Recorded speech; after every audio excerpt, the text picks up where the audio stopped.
سيد المرسلين وعليه وعلى آله وصحبه أجمعين أما بعد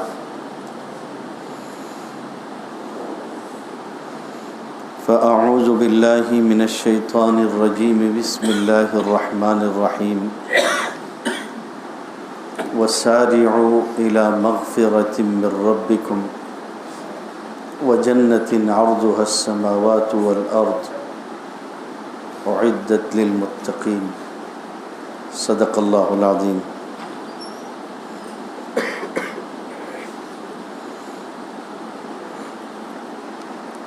اللہ تعالیٰ کی جو نعمت بندے کو ملے اس نعمت پر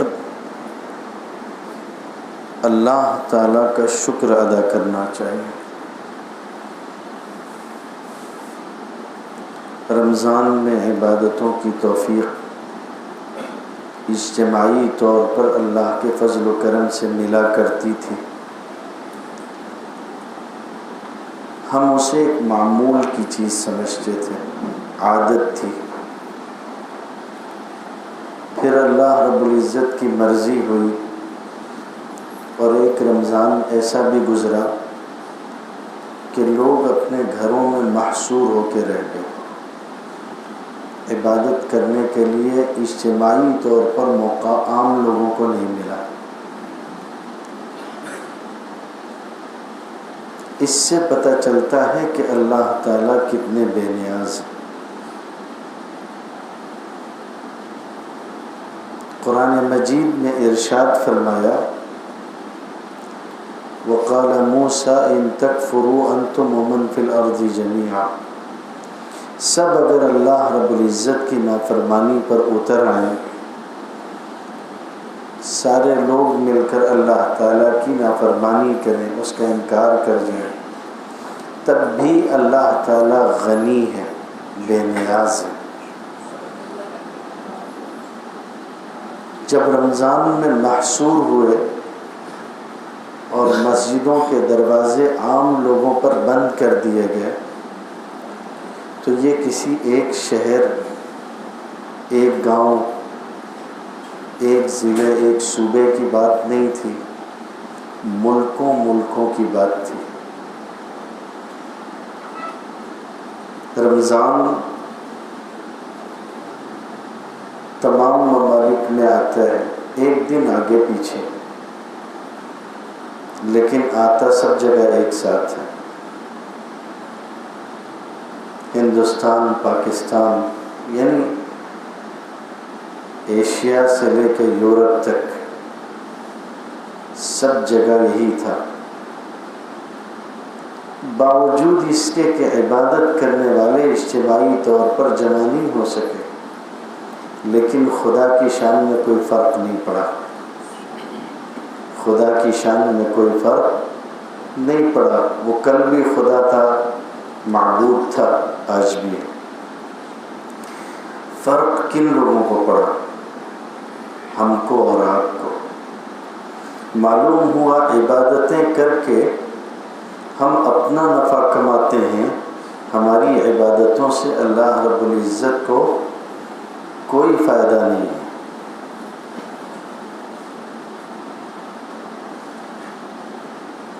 ہماری روحانیت میں اور ہمارے خیر میں ہم کو کمی محسوس ہوئی۔ ہاں، کچھ لوگ ایسے تھے جنہوں نے اس موقع کو غنیمت جانا۔ عام دنوں کے مقابلے میں اللہ رب العزت کی زیادہ عبادت کی۔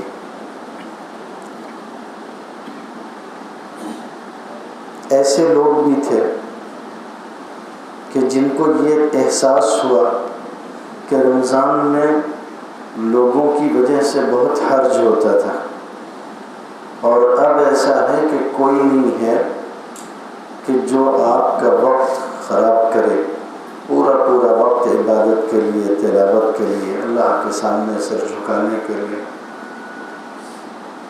بہرحال دنیا اتار چڑھاؤ کا شکار ہوتی رہتی ہے۔ جب کوئی نعمت ملے تو 3 کام کرنے چاہیے۔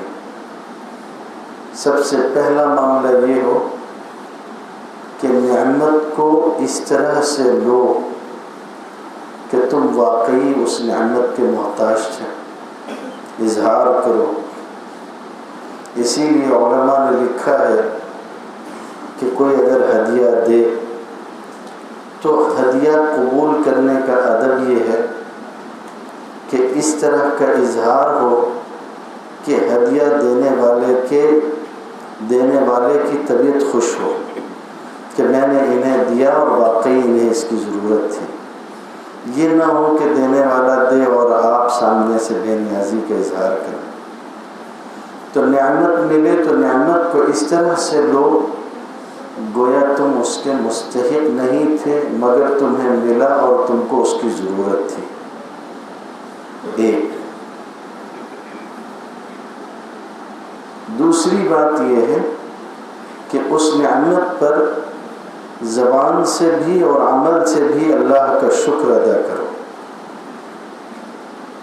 اس نعمت کو برتو اور نعمت کو برتتے ہوئے اللہ کا شکر ادا کرو۔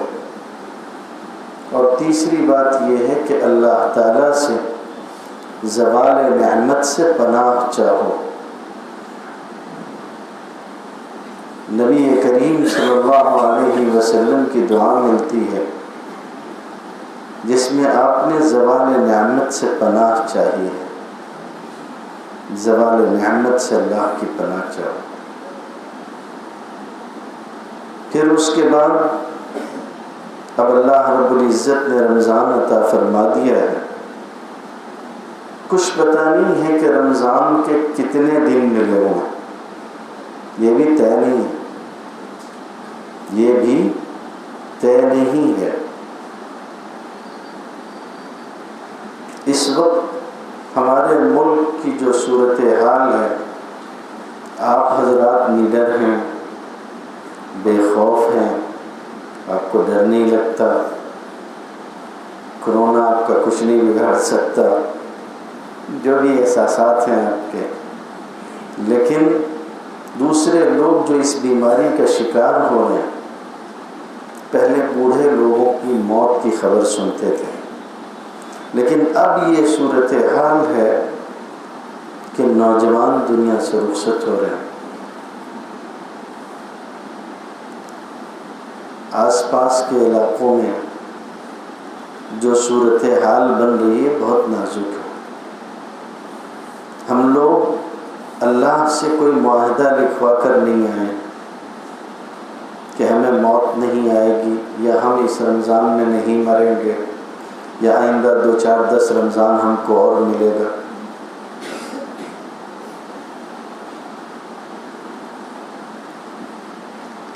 کچھ چیزیں ایسی ہیں جو بہت احساس دلاتی ہیں۔ آپ کے ہاں میں مسلسل آیا ہوں، اللہ تعالیٰ نے حاضری کی توفیق دی ہے۔ اسی طرح کچھ جگہیں اور بھی ہیں جہاں کے لوگوں کو تعلق تھا، محبت تھی۔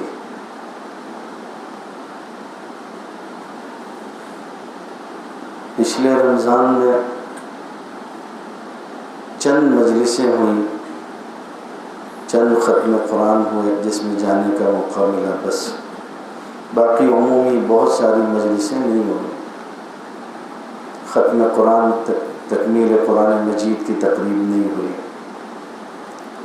ایک تقریب ہوا کرتی تھی رمضان کے بالکل اخیر میں قبرستان میں، مولانا عبدالباری قاسمی صاحب ہوا کرتے تھے۔ کبھی اوپر تشریف لاتے، کبھی معتکف ہوتے تو نیچے ملاقات فرماتے۔ اب یہ صورتحال ہے کہ مجلسیں ہوں گی مگر بہت سارے لوگ نہیں ہوں گے۔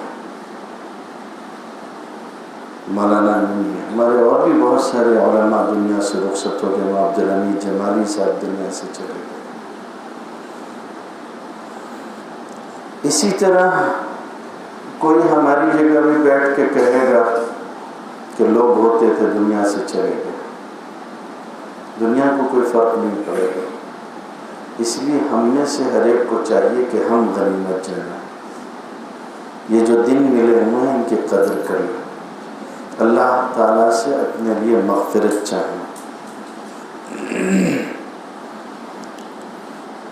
مغفرت کے لیے آپ کے اور آپ کے رب کے درمیان میں کچھ راز کے اوقات ہونے چاہیے۔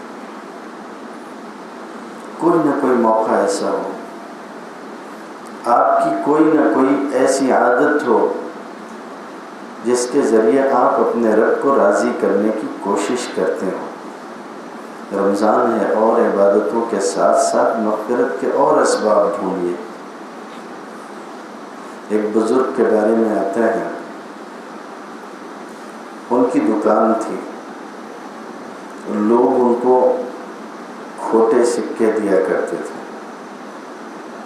اور ایسا سمجھتے تھے کہ اس کو اچھے اور خراب پیسوں میں، کھوٹے سکوں میں فرق کرنے کی تمیز نہیں ہے، فرق کرنے کا ملکہ نہیں۔ نتیجہ اس کا یہ ہے کہ لوگ ان کو کھوٹے سکے لا کے دیتے، وہ خوشی خوشی قبول کر لیتے، سامان برابر دے دیتے۔ جب لوگ چلے جاتے تو وہ جو کھوٹا سکہ ہوتا اس کو اہتمام سے الگ رکھ لیتے۔ جو دکان پہ ملازم تھے وہ بھی حیران ہوا کرتے تھے کہ بھئی یہ کیا ان کی کیفیت ہے، دنیا میں کون کھوٹا سکہ لے گا، پھٹی نوٹ کوئی لے گا؟ وہ لے لیتے تھے، کھوٹے سکے قبول کرتے تھے، یہاں تک کہ ہوتے ہوتے ایک تھیلا بھر کے ان کے پاس کھوٹے درہم جمع ہو گئے۔ جب ان کی وفات کے وقت آیا تو انہوں نے کہا کہ وہ جو کھوٹے سکوں کا تھیلا تھا وہ لے آؤ۔ ملازمین لے آئے، انہوں نے وہ کھوٹا سکہ اپنے مسلح پر، وہ تھیلا کھوٹے سکوں کا اپنے سامنے رکھوا لیا اور دعا میں مشغول ہو گئے۔ تو کہتے جاتے تھے کہ میرے رب، مجھے لگتا ہے کہ میرا آخری وقت آ رہا ہے، کسی بھی وقت میں آپ کے حضور حاضر ہو جاؤں گا۔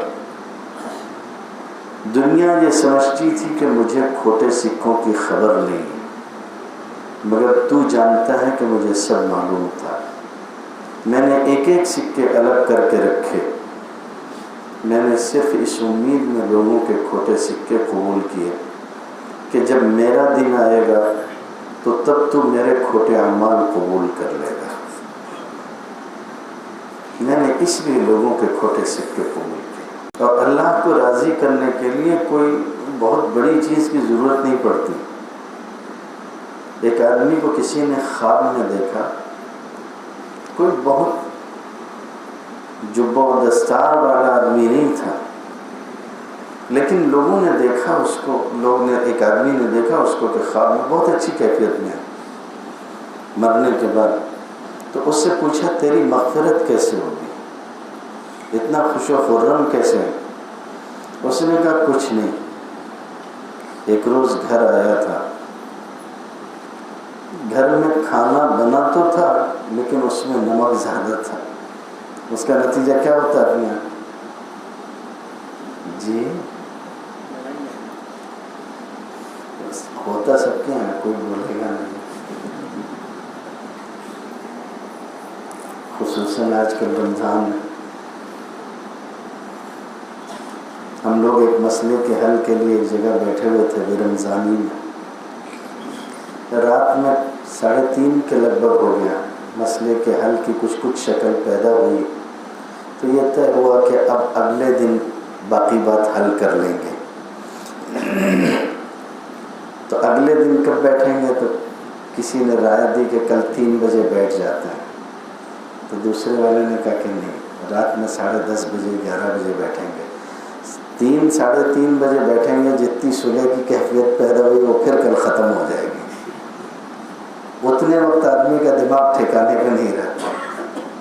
آج کل روزے میں آدمی، ایک تو پھر گرمی بھی ہے نا، تو کہنے لگا کہ کھانے میں نمک زیادہ تھا، بہت زور سے غصہ آیا، لیکن پھر میں نے سوچا کہ اپنے ماں باپ کو چھوڑ کے آئی ہے، کسی کی بیٹی ہے، اس کا بھی دل ہے، اس کے بھی جذبات اور احساسات ہیں، جان بوجھ کے اس نے ایسا نہیں کیا ہوگا، اور اگر میں اس کو برا بھلا بولوں بھی، سزا دوں بھی، تو کون ہے یہاں اس کی دلجوئی کرنے والا؟ میرے سوا کوئی نہیں ہے۔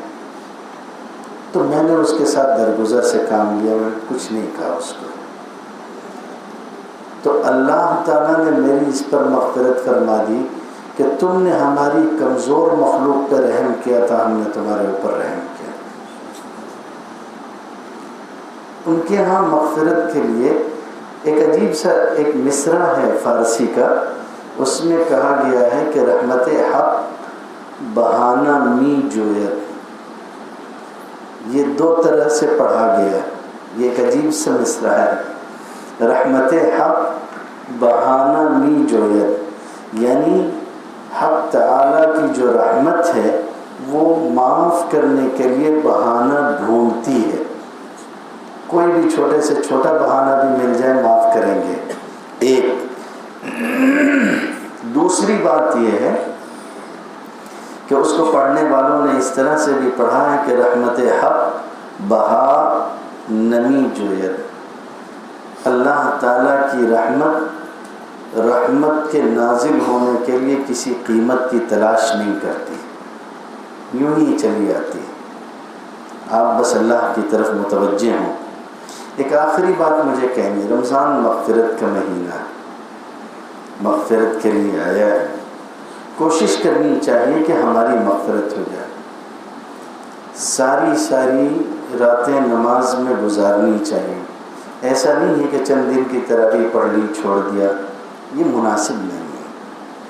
مغفرت کے لیے آیا ہوا ہے تو مغفرت تلاش کرو، چند دن کی محنت ہے، اگر مقبول ہو گئی تو اس کا جو اجر ہے وہ بہت بڑا ہے، اور مغفرت کے لیے انسان کی کچھ نہ کچھ ادائیں ہونی چاہیے اللہ کو راضی کرنے کے لیے۔ پتہ نہیں، اب مجھے معلوم نہیں کہ وہ ترکی سیریل کا زور ہے ابھی بھی یا ختم ہو گیا ہے، کہ ختم ہوا؟ پچھلے سال تو سنتے تھے بہت زور و شور سے چل رہا ہے، یہاں تک کہ لوگوں نے اپنی بائک پہ بھی لکھوا لیا، ٹوپیاں بھی بنوا لی، جیکٹ بھی پہن لی، جو کرنا تھا سب کر لیا۔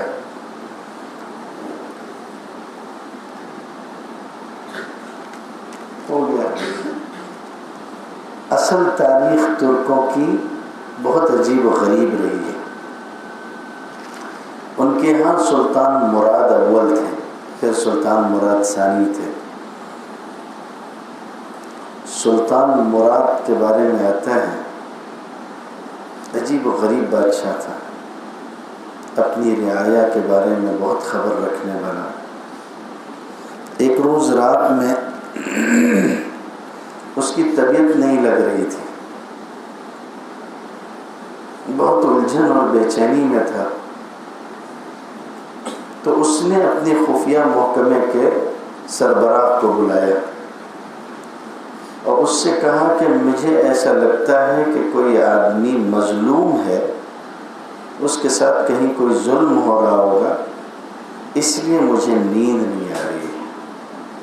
ایسا نہیں کہ مجھے نیند نہیں آتی، مجھے نیند آتی ہے، لیکن مجھے آج نیند نہیں آ رہی، میں بے چین ہوں، کوئی مظلوم ہوگا، دیکھو تلاش کرو۔ ہم کو آپ کو نیند نہیں آئے تو ہم لوگ میڈیکل پہ سے گولی منگوائیں گے جی۔ وہ اور لوگ ہوتے تھے جن کا رابطہ اور تعلق اللہ سے بہت مضبوط ہوتا تھا۔ خفیہ محکمے کا آدمی گیا، ڈھونڈ ڈھانڈ کے واپس چلا گیا، اس نے کہا کچھ نہیں ہے، آپ آرام کریں، میں نے سب طرف دیکھ لیا، کوئی آدمی ایسا نہیں جو کوئی فریاد رسی کی جائے اس کی۔ اس نے کہا مگر میری طبیعت مطمئن نہیں، اب میں کیا کروں؟ اس لیے ایسا کیا جائے کہ ہم دونوں مل کے تلاش کریں گے۔ اس نے کہا بہت اچھا۔ دونوں نکلے، گزرتے جس شہر میں وہ تھے اس شہر کا سرا آ گیا، کوئی نئی چیز شہر میں نہیں دکھائی دی، لوگ سوئے ہوئے تھے۔ شہر کے آخری حصے پہ انہوں نے کچھ مشالوں کی روشنی متحرک دیکھی۔ اس نے کہا کہ ہاں دیکھیے وہاں کوئی بات ہے۔ یہ وہاں آئے تو ان لوگوں نے دیکھا کہ ایک نوجوان کی لاش پڑی ہوئی ہے،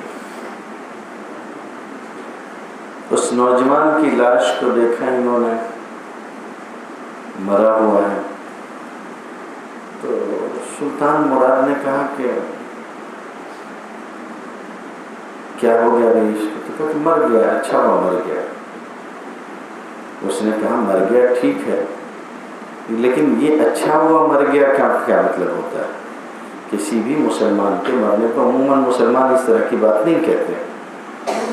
تو ان لوگوں نے کہا کہ یہ بہت بڑا شرابی اور بہت بڑا زانی تھا، زناکار، اچھا ہوا مر گیا، دنیا اس کے وجود سے پاک ہو گئی۔ تو کہا اس کی لاش یہاں کیوں پڑی ہوئی ہے؟ تو کہا کہ یہ اس لیے یہاں پڑا ہوا ہے کہ اب یہ یہیں اس کو ہم لوگ سوچتے ہیں کہ چھوڑ دیں، کون اس کی تجہیز و تکفین کرے گا، اور کوئی اس کو مسلمانوں کے قبرستان میں دفن نہیں ہونے دے گا۔ ایک عمومی مزاج تھا کہ مسلمانوں کے قبرستان میں لوگ ایسے لوگوں کا دفن ہونا بھی پسند نہیں کرتے تھے۔